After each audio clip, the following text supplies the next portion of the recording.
The ultimate 14-inch gaming laptop? At least that's what Razer states with their new Razer Blade 14. Oh, and this has AMD at the core of its flagship line. Let's find out if it lives up to the hype right here, right now on Robeytech.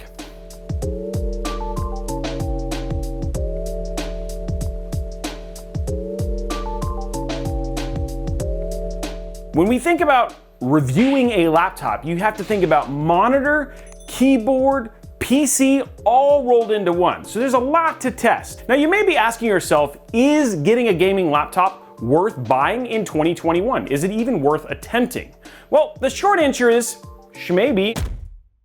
Who doesn't want a portable gaming machine that already comes with a quality gaming monitor and RGB built into the keyboard? And with GPU and hardware shortages galore these days, these are starting to look more and more attractive day by day. Now, one thing that may be blocking your decision, maybe, is that gaming laptops have always had that notion of getting too hot. It's getting hot in here. And that's understandable given the immense and often very powerful hardware they pack inside of these things. And the problem has only been exacerbated by the subpar cooling solutions that gaming laptop manufacturers attempt to cool the hardware with, and in many ways remove the lap from laptop. Now, Razer decided to do things a little different with the Razer Blade 14, and that is with the introduction of the vapor chamber cooling, and we'll talk about that a bit later. Now, we have not only tested the thermal performance on it, but we've also tested all the gaming benchmarks. Now, does that mean that you'll be gaming in your lap? Well, you just need to finish the video and find out. And remember, this is going to be a long video, so you can skip ahead to all the different parts you may care about by using the timeline feature below on the YouTubes. By the end of this video, we will have covered the full features and review the Razer Blade 14, as well as do benchmarks and thermal performance of the Razer Blade 14 as well. We really hope that we are covering the things you need to know and you are wanting to know if you're going to pick up one of these laptops for yourself. And if you have any feedback on that, if there's stuff that we did cover or didn't cover that you'd like to see either cut or added, please let us know your feedback down in the comments below. That's the only way we can get better at making these videos. Speaking of covering, you can also cover your head on a hot summer day or a cold winter evening with our awesome 5950 New Era hat that you can grab right now over at robeytechstore.com. Check it out. So let's talk about the options for the Razer Blade 14. The Razer Blade 14 comes in at 3 different price points, and there are some differences in them, but not many. So let's look at the chart. At $1799, $2199, or $2799, each of these comes with a Ryzen 9 5900HX. The lower version comes with a RTX 3060, the mid version 3070, and all the way up to a 3080. All of them have a Samsung 1TB NVMe SSD with expandable up to 2 TB if you want to, which is awesome. You've got 16 gigs of DDR 3200 MHz. It's fixed, by the way, which means you can't upgrade it, which is kind of a bummer. On the 3060, you've got a 14-inch FHD 144 Hz 1080p IPS display, and then you go up to a 14-inch QHD 165 Hz 1440 display all the way through the higher end ones. Now you might be saying, why not 4K? To be honest, I think 4K in laptops is, unless you're doing content creation or something like that, it's terrible. But for a gaming laptop, 1440p is good, and we'll talk a little bit more about why later. For keyboard, we get Pure Key RGB powered by Razer Chroma, in-key rollover, Wi-Fi 6E is across the board, and you've also got Bluetooth 5.2. Now let's talk about the Razer Blade form factor. It's forged from CNC aluminum with an anodized finish. The Razer Blade 14 checks in at 16.8 millimeters. This makes it over 30% smaller than most of your 15-inch gaming laptops on the market. The laptop only comes in at 1.78 kilograms or 3.92 pounds. Now for reference, the 13.3-inch MacBook Pro is 15.49 millimeters or 0.61 inches thick and 1.4 kilograms or 3 pounds. Now when you compare the two, the Razer laptop ends up being a bit thicker and a bit heftier. Now it feels premium like a Mac product too. Given the price usually associated with them, it needs to be. However, these laptops have always been a looker, and the 14-inch Blade is zero exception.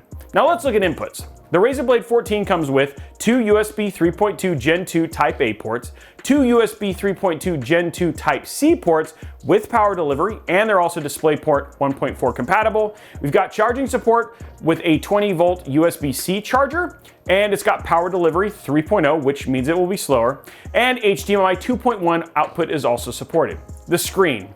Oh my gosh, the screen. It's a 14-inch QHD at 2560 by 1440 with a 16:9 ratio. It has 165 Hz refresh rate. It's AMD FreeSync Premium. It's IPS grade. It's up to 100% of the DCI P3 color scape. It's individually factory calibrated, maybe. That's what they say. I don't know if I agree. It's got a matte screen. It's got a thin 4.7mm bezel around it. And with a wide viewing angle, it is absolutely gorgeous. I mean, this is kind of unheard of in a gaming laptop, usually having this type of screen. But how does the actual screen hold up? Well, we ran our UFO ghosting test on the monitor, courtesy of the link you can find down in the description below. Now here are the images in which we came up with. You might say, well, Robey, why is it so blurry? Well, the Razer Blade 14 doesn't have an overdrive control that are user accessible, such as mini desktop monitors have, like their Raptor line. So ramping up the monitor's response time speed in order to reduce the ghosting or trailing or fast moving objects isn't possible. Does that mean that the screen on the Razer Blade 14 is completely awful and I'm not going to be able to enjoy playing games on it? Not at all. That is not what it's saying. In fact, let's cover a little bit of science here. And I know this is going to blow some people's minds. What a human eye can make out from a display is not as advanced as you think. The human eye can process and see anywhere between 30 to 60 FPS according to experts, with some reports as high as 75 frames per second, a far cry from 165 or 360 Hz. Our brains process reality differently when watching your child's football game or sitting in the mall watching all the weird people that come and go. And man, I miss mall watching. TVs and screens have higher refresh rates, so your brains process it differently. But the human eye can only actually process so much. That's not to say that getting a high refresh rate monitor is a waste, but at a certain point you won't notice the difference, and depending on things like age and how much you play a game, this can vary from person to person. In layman's term, the screen is awesome, and you won't be disappointed in it. When I played games on it, I loved it, and it makes for a quality gaming experience, especially for single-player cinematic experiences like Metro Exodus or Cyberpunk. And it is good for FPS experiences like Apex and Fortnite. But this is not for competitive gaming. Even though us layman folks can only process images at a certain level, as you become proficient with those games, those extra frames begin to matter. Though gaming laptops are great for on-the-go options, for some quality gaming, they aren't going to replace a quality high refresh rate monitor paired with a high-end gaming desktop or similar hardware. So we've covered the monitor, we've talked about that. Yes, it's going to be good, mostly for single player and for some non-competitive FPS playing. So what about other features? Well, let's talk about the battery. I mean, with the fancy screen and that Ric Flair drip, don't you need a battery to handle all that awesomeness? Well, let's take a look. Razer claims that the Razer Blade 14 has up to 12 hours of battery life. Now, will you get 12 hours of gaming on this? No.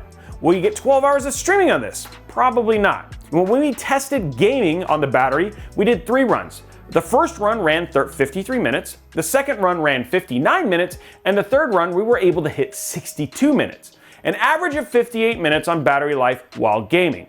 Now, that's normal. Let's face it, most people are not going to use their laptop for gaming sitting in a park or sitting at the kitchen table without being plugged in. I mean, some people play on a train, etc., but for the most part, usually with gaming laptops, you have them plugged in. And while it was only 58 minutes on average, it will likely increase as the battery needs time to break in and develop a cycle.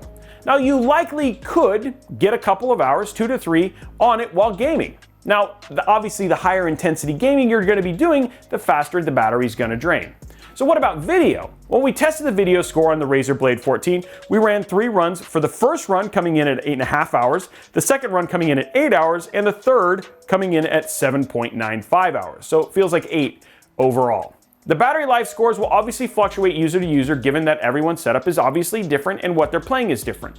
One thing that is worth noting though, and I feel like this is important, what we were handed for our testing was not a final production unit, which is why we could be seeing less than 12 hours and even less so when gaming for our testing, which honestly, Razer was upfront about it. Short of it is, your mileage may vary on the battery, but this is the battery tests we saw. All right, enough about the battery life and screen drip. Let's talk about the performance and if it lives up to that higher price tag. Here are the specs of the Razer Blade 14 we tested. The CPU was the AMD Ryzen 9 5900HX. It's based on AMD's Zen 3 architecture, and it has 8 cores and 16 threads. The GPU is the NVIDIA RTX 3070 mobile version. We'll talk a bit about that a little bit later on, with 8 GB of VRAM. We also had that 1 terabyte Samsung NVMe SSD, and we had 16 gigs of DDR4 clocked in at 3200 megahertz. The screen was a 1440p screen, so all of our metrics will be reflected with that resolution. Now let's start with the benchmarks and thermals for the CPU and GPU. For the Ryzen 9 5900HX CPU, we tested with 3 different performance benchmarks. Remember, these aren't gaming, these are performance. We tested 3D Mark, we tested Cinebench R23, and we tested CPU Z. For 3D Mark, we tested everything from 1 thread to max number of threads for 3 different runs to get an average. At max threads, we got an average of 6571 out of the 3 runs, which falls below the 3D Mark average score on their website of 6643, but not by much. There's also a lot of variables involved, so I wouldn't read into that too much. On Cinebench R23, we ran the same, 3 runs to get an average. For single core, we scored an average of 1461, and for multi-core, we scored an average of 11,886. For CPU Z-Bench, we saw an average of 621.1 for single thread and 57.89.1 on multi-thread. What does this all mean? Point is that it's actually a pretty good productivity machine, which means not only could you use this for gaming, but you could also use it for content creation. During the test, you can hear the internal cooling fan ramp up, so it's noticeable, but given the fact that most people play games with a headset on, you're probably not going to notice it during gameplay. Or maybe you need some white noise to sleep. I feel $1 million idea coming on. The Razer Blade white noise machine. Now, another thing you're not going to notice during gaming is thermal throttling. When in idle, we got a CPU temp average of 53 degrees Celsius, with a slight max out of 56 degrees Celsius. During the benchmarking, the CPU temp jumped, but it topped out at a semi-cool 81 degrees Celsius. Now, we'd like to see the CPU in the 40s most of the time at idle, and 53 degrees does seem high, even for a laptop. Average GPU idle temp of 44 degrees Celsius with a max out of 74 degrees Celsius. I mean, given how thin the Razer Blade 14 is, how long our duration is for our testing, this is actually pretty good.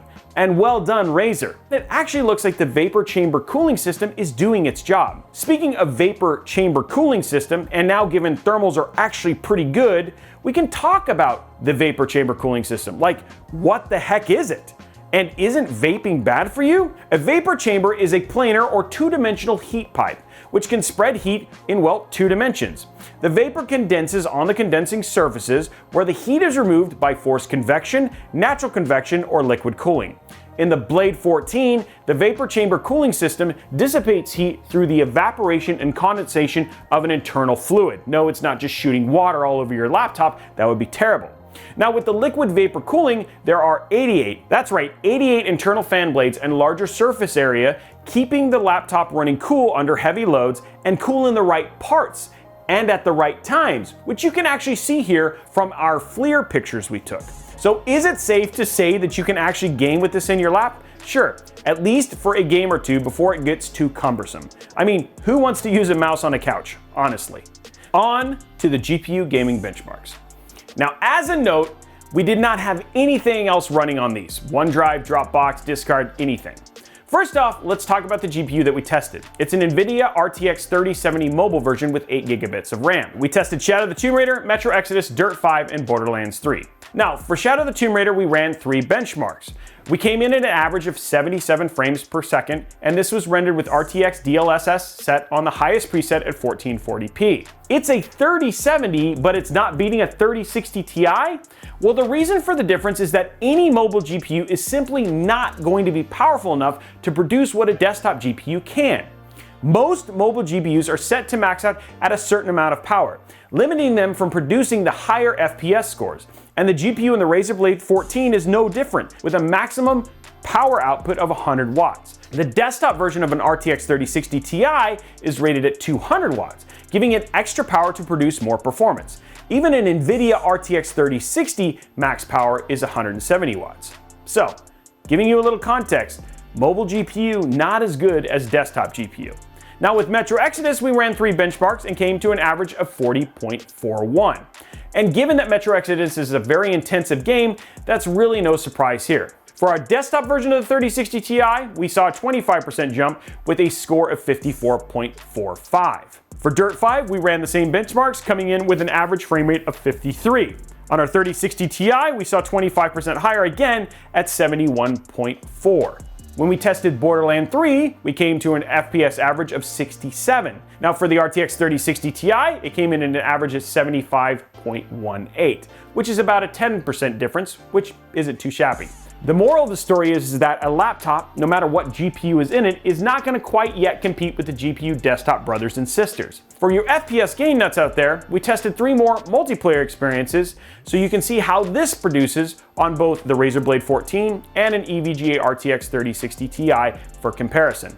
For Apex Legends, sitting at low visual settings at 1440p. Why the low visual settings? We do this to get the most performance out as absolutely possible because that is what is going to make you the most competitive. For Apex Legends, we did 3 runs averaging at 130.9 FPS. On our 3060 Ti, the average FPS was 46 to 47% higher, with our average coming in at 243.9. For Call of Duty Warzone, our 3 runs, our average was 103.3 FPS, while on the 3060 Ti, the average FPS was 164.4. That's a 37% increase between the two. And finally, Fortnite, which, I mean, you have to end with Fortnite, our 3 runs came in at 158.9 FPS, but when you compare that to a 3060 Ti, we saw a whopping 424.3 FPS on average. That is a 63% difference between the two in FPS. For a laptop CPU GPU, the 5900X and the RTX 3070 are some of the best CPU GPUs you can put inside of a laptop. $1799 and $2799 is actually pretty high. When you take in the look, the feel, the cooling performance, and the overall performance, and you look at that whole package, I can see why that price might be warranted. When you consider the price points when you just think about laptops, they make a lot of sense. But if you want to go against something like a desktop, well, then you can see that, hey, this starts to get pretty pricey. So for instance, when we built an AMD Ryzen 9 5900X and we put an RTX 3080 inside of it for a meshlicious case, it was $2,300. And in the 3060 Ti we tested was beating the mobile version of the 3070, a 3080 would absolutely destroy it. With all that being said, gaming laptops have their place. To be able to hop on Discord and chat with your friends and play some great games and get some decent, good performance, then the Razer Blade 14 is right up your alley. The Razer Blade 14 is probably one of the best-in-class laptops that is available out there. It's thin, it's light, it feels premium, it does a dang good job of cooling, and it is limited by the hardware not because of what Razer put in it, because that's just the limitations of mobile stuff. Would I get one? This would be my 5th one. I absolutely enjoy them. They are great products and they're very reliable, at least in our testing. I'd love to know what you think down in the comments below. What did you think of this review? Was it too comprehensive? Were there things you would add? Were there things you would take away? Let us know all of that down in the comments below. Now, while you're down there, make sure you slap that subscribe button, whip that like button, and ring that notification bell so you get a notification each and every time we go live or post a video right here on Robeytech. Anyway, guys, I hope you enjoyed this video. Can't wait to see your feedback, and we will see you on the next one.